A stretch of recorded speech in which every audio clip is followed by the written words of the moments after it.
جب بھی ہم دعا شروع کریں،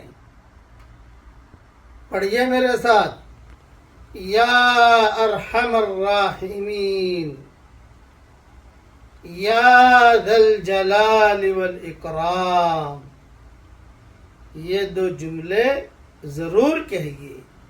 اس میں علماء نے لکھا ہے اس میں اعظم ہے، اور اس کی کئی تفصیل، کئی قصے میں میری کتاب بکھرے موتی میں لکھ چکا ہوں۔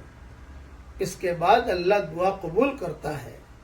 یا ارحم الراحمین، یا ذا الجلال والاکرام، امت کی اجتماعی اور انفرادی پریشانیوں کو دور فرما، اور جس کے دل میں جو جائز مرادیں ہوں عافیت سے ان کی مرادوں کو پوری فرما، اور امت کے لیے حلال بستروں کا انتظام فرما، حرام بستروں سے اس امت کی پوری حفاظت فرما۔ آمین۔